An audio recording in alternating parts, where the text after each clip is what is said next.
Republicans have come out in support of Vice President Biden's candidacy, among them Miles Taylor, who served as chief of staff for the Department of Homeland Security during the Trump administration. Taylor says that what he witnessed inside the White House was terrifying and the U.S. is less secure because Trump is president. And Miles Taylor joins us now. Miles, thanks for joining us. The president tweeted today that he doesn't know you. He called you a disgruntled employee. You responded by tweeting a photograph of you with the president at the Resolute desk in the Oval Office. You said you have stories to tell. You've described what you saw as terrifying. What is the most important thing that the American public needs to know, you think? Well, Jake, thanks for having me, first of all. I think the thing I would say is this. Anytime Donald Trump finds out that someone doesn't share his views or opposes him, he really quickly finds a way to say, I don't know that person, and finds a way to disown that person. So this wasn't a surprise. It was expected. And frankly, I think the best way for me to make that a little bit clear is to spend the next few weeks, the next few months talking about my experiences in this administration. But look, I would leave the American people with this and a very simple picture. At the end of the day, the man with his finger on the nuclear trigger is a man whose mind is not on his job on a daily basis. That is alarming, and that isn't something that just a handful of folks in the administration felt. Now, I may be one person speaking out. You're going to see more people in the coming weeks, Jake, but what they're going to tell you is that this was a widespread sentiment in the administration, and I can tell you, having talked to friends today in the administration who messaged me to say, thank you for speaking out, that there are a lot of folks very close to the president who still feel this way about him, about his leadership, and about a desire that he not have a second term in office. You have said that the president exploits the Department of Homeland Security for his own political purposes. After you said that, I wondered what you maybe thought of the time that U.S. Park Police tear-gassed protesters at Lafayette Square before the Trump photo op in front of the church. Is that the kind of exploiting that you're talking about?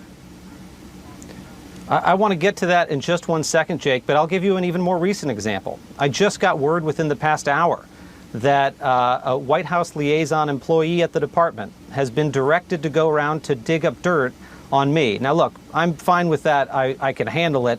But here's the point. The administration, within hours of me speaking out about this, is already using taxpayer dollars for political purposes at the department. That just goes to show you that they can't break out of this cycle. Now, when it comes to tear gassing, that wasn't a surprise to me either. I mean, the fact that the president would allow that to happen in order to advance a political photo op was not only sort of to be expected, it was similar to something else that we saw earlier in our time at the department. In fact, I distinctly remember an incident at the southwest border. We had a case where we had a number of migrants charging a border station. Now, what normally happens is Border Patrol has to do crowd control measures to protect officers on the line, so limited tear gas was used to make sure that facility wasn't charged.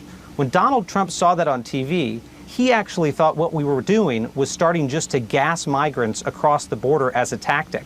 In fact, he immediately called the Secretary of Homeland Security to say, this is great, I love what you're doing, keep it going. He thought gassing was a policy when really it was a safety measure in that one moment for officers. I think that tells you a lot about the president's character, and that's why I think this is a character election. It's not about the policies, it's not about the politics, it's about the man that we're voting for. And in the time that I got to serve in that administration, I realized Donald Trump was not the man that we needed to be commander-in-chief. You've also described President Trump as someone who has difficulty focusing on doing the job. You worked at the Department of Homeland Security. Can you give us an example of that dealing with Homeland Security, a president unable to focus on American lives, some sort of situation that you may have witnessed? Yeah, Jake, we could probably go on all night with examples, but I'll just tell you one. I mean, one day I walked into the Oval Office to give the president a brief. I think this was fall of 2018. We had Hurricane Florence bearing down on the United States. It was coming towards the Carolinas on the coast. We sat there and we were briefing the president on the storm track. We were briefing the president on the damage that we expected and also our concerns about significant loss of life if he didn't tell Americans to evacuate. At first, I thought the president was very focused. I thought he was really paying attention to the briefing. He was studying the foam board that had the picture of the storm track. And then he turned to me and he said, I've got a question. Yes, Mr. President. He said, do the hurricanes always spin this direction? He meant counterclockwise. Now, that's called the Coriolis effect. Same thing that causes toilets to spin the other direction in Australia, a follow-up question he also had. But this is what the president was focused on. Americans were in the path of a deadly hurricane. He needed to get out there and tell them to evacuate, and he was just marveled at the way that hurricanes spin. In a way, a third grader might, learning about earth science. This is the president that we're talking about to keep us safe. The Senate Intelligence Committee issued its final report on Russian election interference earlier today. I know the president doesn't like hearing about this issue. Is his reluctance to accept the fact of interference by the Russians, as ascertained by the intelligence community, does that put U.S. security at risk, and if so, how? Look, we saw it firsthand. We saw it firsthand because we were quite literally told, do not bring up issues related to Russia with the president. It might be counterproductive. In fact, one of the former White House chiefs of staff told us that we should avoid bringing up the topic of Russia with the president. Here's the problem with that, Jake. When we were in 2018, driving towards the midterm elections, it was very clear that our number one homeland security concern was the possibility that the Russians might do again what they did in 2016. So what does that mean?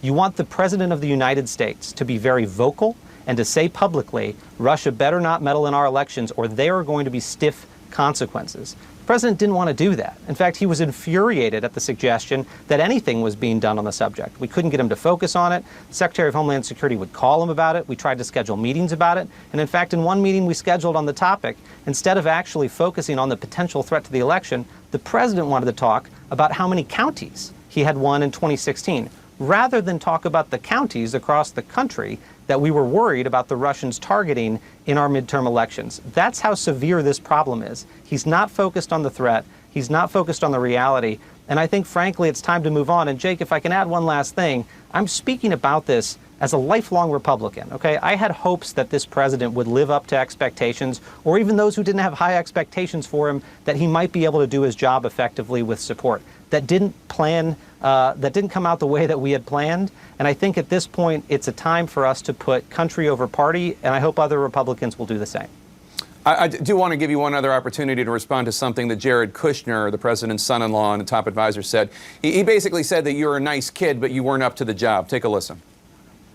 It makes a lot of sense to me that he's endorsing Joe Biden. When he was working at the Department of Homeland Security, no wall was built and the border was wide open. That's why the president changed up the team there. What's your take on that? First, Jake, I'm going to say this. I'm born and raised in Indiana, so I hope Jared still thinks I'm a nice kid. And I'm not going to get into any commentary about Jared. I mean, my goal here isn't really to condone people by name in the administration, other than the man whose name is going to be on the ballot. Jared's name won't be on the ballot, but I will say this.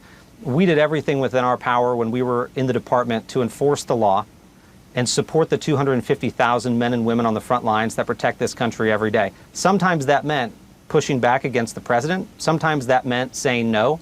And if what folks in the White House are upset about is that we said no, I actually take it as a badge of honor that he thinks it was time to change out that team. I will make one other thing clear.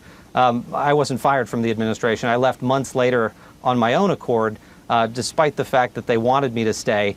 But there came a point, Jake, where saying no was no longer enough, and it was time to get out. And I hope that good people who are there will stay in and try to keep things on the rails. But if the president's reelected, the guardrails will be gone, and he will try to implement a vision that I think is much more damaging to our nation's security than even what we've seen in the last 4 years.